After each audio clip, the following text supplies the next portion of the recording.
Ed eccoci ancora una volta a Madrid, di fronte alla Fontana di Nettuno, in attesa che arrivi nostro figlio con la macchina per un'escursione pomeridiana a San Lorenzo del Escorial, a 58 km di autostrada, dove visiteremo il grandioso monastero. Vedendo su Caramaps, nelle vicinanze ci sono alcuni parcheggi adatti al camper e c'è anche un buon campeggio con parco acquatico a circa 8 km dal monastero.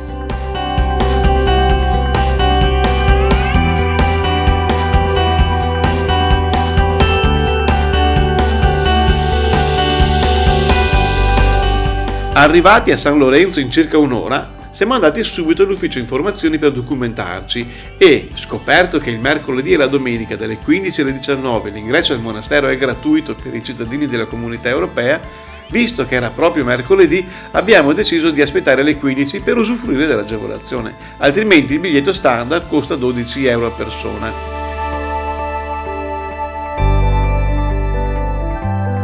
Quindi siamo andati a pranzo e poi a prendere un caffè all'aperto. Nel frattempo abbiamo scaricato sul nostro cellulare un'app con l'audio guida del monastero in italiano. Costo 2 euro. Adesso vedremo come sarà il caffè di questo bar sulla terrazza con vista sul monastero. Perché gli altri caffè com'erano? Non raccomandabili.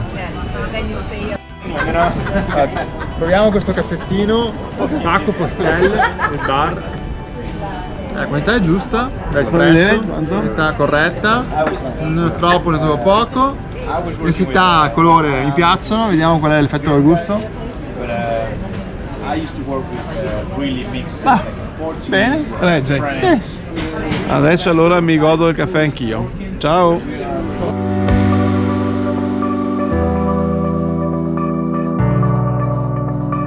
Dopo pranzo abbiamo fatto una passeggiata nel giardino che costeggia il perimetro del monastero, ad ingresso libero, per goderci il panorama, l'aria e lo splendido sole, immersi in un contesto molto elegante e suggestivo.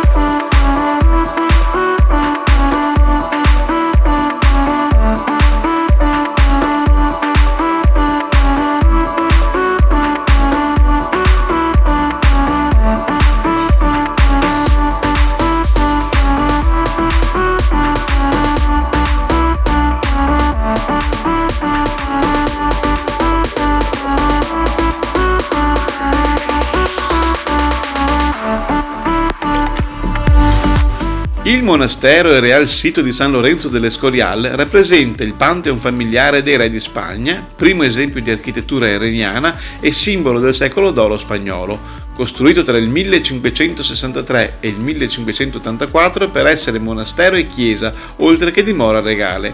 Nel 1984 è stato dichiarato patrimonio dell'umanità dell'UNESCO. Fu Filippo II a volere questo monumentale complesso architettonico dopo la morte del padre Carlo V, per affermare il potere della Chiesa d'Austria in Spagna e tramandare nei secoli l'eterna memoria della famiglia. L'enorme costruzione, che si presenta esternamente in forma quadrangolare con 4 torri e una facciata monumentale, è lunga 208 metri, larga 162 e costruita con granito grigio bruno e coperta di lastre di ardesia blu. Conta 4.000 stanze, 7.600 finestre, più di 3.200 porte, 86 scaloni, 16 cortili, 15 chiostri e 88 fontane. La pianta dell'edificio ha la forma di una graticola in ricordo del supplizio subito da San Lorenzo arso vivo. L'impressione che si ricava è di austera freddezza, nonostante la sua grandiosità, e rispecchia la grandezza imperiale di Filippo II, che ne seguì le fasi della costruzione. Il re amava riposare in questo luogo e vi volle trascorrere i suoi ultimi giorni fino alla morte, avvenuta nel 1598. È considerato, a ragione, un tempio della storia, della cultura e dell'arte dei secoli XVI e XVII, particolarmente felici per la Spagna. A costruzione completata furono chiamati dall'Italia e dalla Spagna gli artisti più accreditati del tempo, tra i quali El Greco, Velázquez, Tintoretto, Veronese e Bosch. L'Escorial è stata la tomba dell'imperatore Carlo V e nel monastero venne anche sepolta Isabella Gonzaga, figlia di Ferrante Gonzaga. Sembra di essere nel telefono. Sembra essere il telefono qua. Parla Riccardo, parla ancora. Le linee che... Sì, non c'era. dimmi Riccardo. Va bene, dai, facciamo la pizza.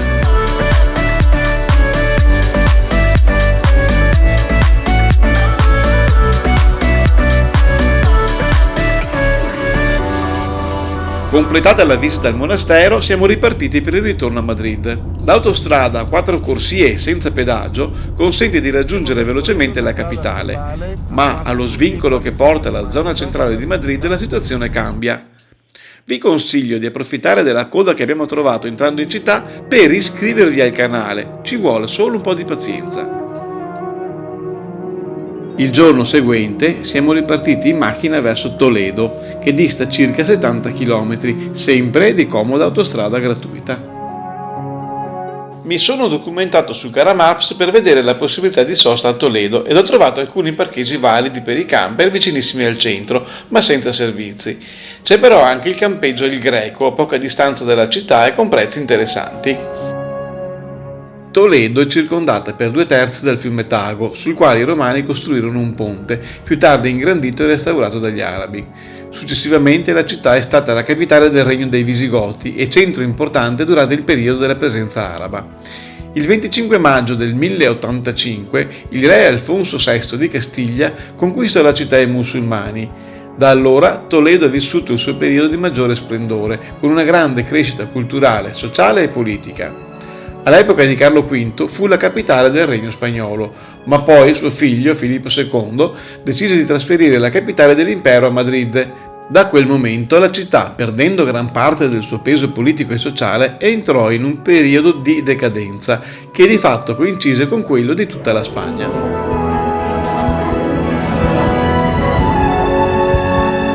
Oggi Toledo è conosciuta anche come la città delle tre culture. In questa stupenda città monumentale, infatti, si trovano indizi delle tre culture che hanno caratterizzato questa regione della Spagna: cristiana, musulmana ed ebraica.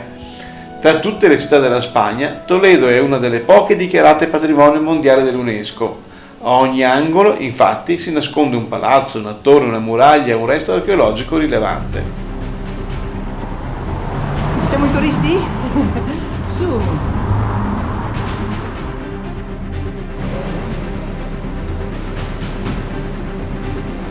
Toledo è famosa per la produzione delle spade e la lavorazione dell'acciaio di alta qualità sin dai tempi antichi, quando venne all'attenzione di Roma per come tale tecnologia fu utilizzata da Annibale durante le guerre puniche. Così Toledo ben presto divenne una primaria fonte di approvvigionamento delle armi per le legioni romane. L'origine dell'acciaio di Toledo deriva da antiche tecniche usate in alcune regioni della Spagna, ma una leggenda del 1400 narra che un fabbro di Toledo, in preda ai fumi del vino, temprò una lama di acciaio di Damasco nell'urina dei cavalli anziché nell'acqua. Poiché l'urina contiene composti azotati e urea, composto basico, l'acciaio della lama subì un processo di nitrurazione e divenne robustissimo. Da lì in poi la fama delle lame di Toledo si sparse in Europa e anche oltre i suoi confini.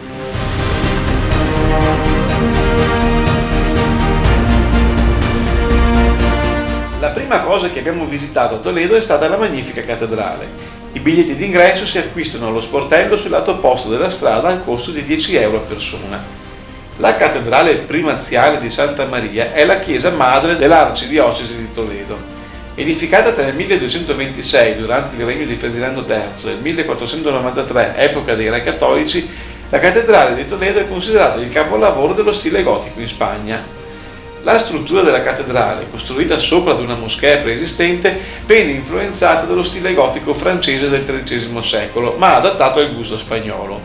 Misura 120 metri di lunghezza per 59 metri di larghezza e 44,5 di altezza, divisa in 5 navate con transetto e doppio deambulatorio. Il coro della cattedrale è un'area ricca di opere d'arte, a cui si accede tramite l'imponente cancellata realizzata nel XVI secolo. Il coro è chiuso lateralmente da 2 griglie di pietra traforata, abbondantemente decorate di statue rifinite da un coro di angeli che sembrano volare. Il retabolo dell'altare maggiore venne realizzato per volere del cardinale Cisneros tra il 1497 e il 1504. Numerosi architetti, scultori e pittori contribuirono alla sua realizzazione. Dietro il retablo, nel deambulatorio, si trova El Transparente, notevole opera scultorea in marmo e alabastro in stile barocco, illuminata da un oculo simboleggiante il sole con i suoi raggi, circondato da un seguito di angeli e arcangeli in diverse posture. Nella sagrestia si trovano diversi affreschi importanti e dipinti di grandi artisti, tra cui El Greco, Goya, Raffaello, Tiziano e altri.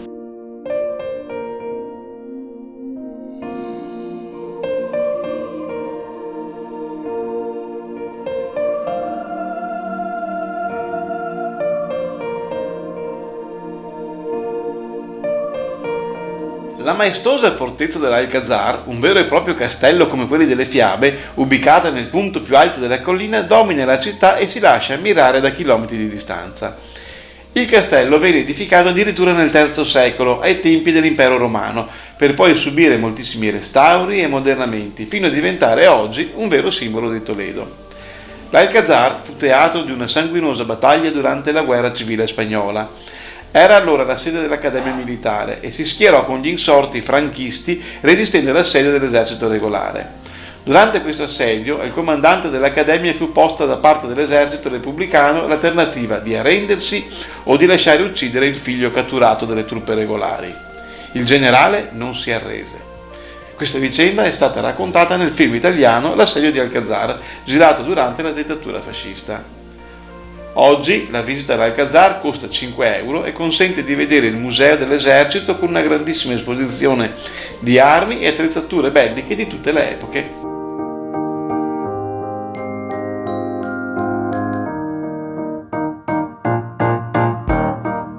Can anyone stop the noise that's inside my head? A voice that keep telling me things, horrible things about you.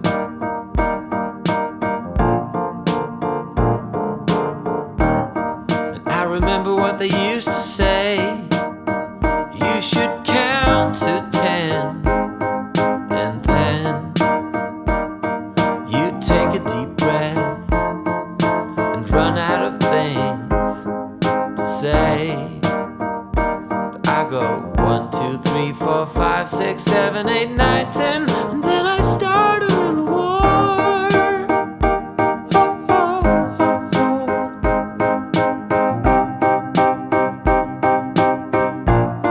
Yeah, I start a little war. Do you ever feel the same? That you too can hear a voice keep telling you things, horrible things about me.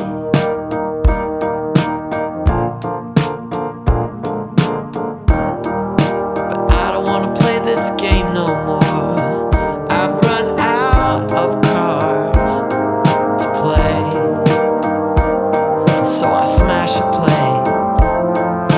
against the wall and scream while you go 1, 2, 3, 4, 5, 6, 7, 8, 9, 10, and then you start a little war. Same way as before. Yeah, you start a little war. Same way as before. Yeah, you start a little war.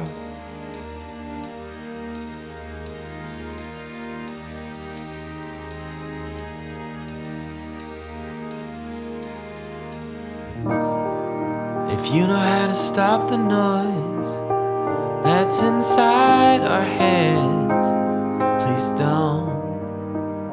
And stop telling us things, horrible things about counting to 10 again and again, always the same.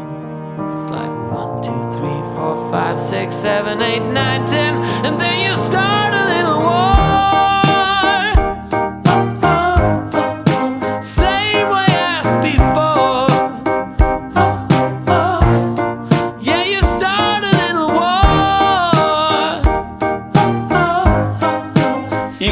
del Greco, noto come Casa del Greco, è una casa museo in centro a Toledo, dedicata al pittore manierista Domenicos Theotokopoulos, 1541-1614, che dipinse la maggior parte delle sue opere nella città spagnola, anche se nacque a Gazi, nell'isola di Creta. Il museo, inaugurato nel 1911 allo scopo di riunire le opere dell'artista cretese, è una riproduzione fedele della casa in cui lavorava il pittore.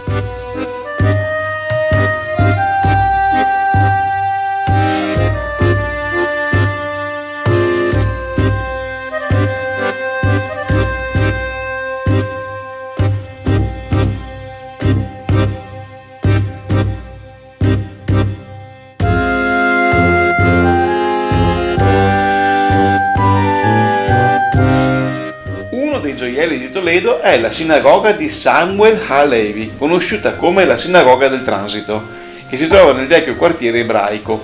Costruita tra il 1355 e il 1357, è ritenuta la sinagoga medievale più bella e meglio conservata del mondo. All'interno della sinagoga è ospitato il Museo Sefardita, dove sono esposte importanti opere dell'arte ispano-ebraica.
Il ponte di San Martino, il cui nome deriva dalla vicina parrocchia dedicata a San Martino, serviva a collegare Toledo con l'Estremadura, da cui arrivava il carbone e la pietra di granito. Il ponte, nella sua attuale struttura, risale agli inizi del XIV secolo.